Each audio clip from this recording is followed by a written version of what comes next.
Hi అండి. వీళ్ళిద్దరూ నాకు ఒక ట్రైన్లో కలిశారు. ఈ ఫ్యామిలీ నలుగురు. వీళ్ళిద్దరూ వైఫ్ అండ్ హస్బెండ్. పెద్ద పాప మాట్లాడలేరు, వినపడదు, సైన్ లాంగ్వేజ్ యూస్ చేసుకుంటారు. వాళ్ళు స్కూల్ నుంచి ఫ్రెండ్స్ అనమాట. వాళ్ళిద్దరు పెళ్లి చేసుకున్నారు. సెంట్రల్ గవర్నమెంట్ జాబ్ చేస్తారు. వాళ్ళు ఒక టూర్కి వెళ్తున్నప్పుడు నాకు ట్రైన్లో వీళ్ళు కలిశారు. వీళ్ళు ఎంత హ్యాపీగా ఉన్నారంటే వీళ్ళని నేను మర్చిపోలేకపోతున్నాను.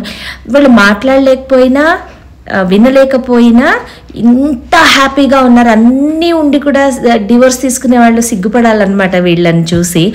ఎంత హ్యాపీగా ఉన్నారు వాళ్ళని నేను మర్చిపోలేక నేను వాళ్ళ గురించి ఎలా అయినా చెప్పాలని నేను ఇది చెప్తున్నాను. ఒకవేళ వాళ్ళతో మనం ఏదైనా చెప్పాలంటే వాళ్ళ దగ్గర ఒక ప్యాడ్ ఉందనమాట, దాని మీద రాసి చెప్పచ్చు. బుజ్జి పాప ఉంది కదండి, ఈ పాప అయితే మాట్లాడగలుగుతుంది. నేను అసలు ఎంత చక్కటి ఫ్యామిలీ అంటే వీళ్ళని చూసి అడ్మైరింగ్ ఫ్యామిలీ అండి ఇది.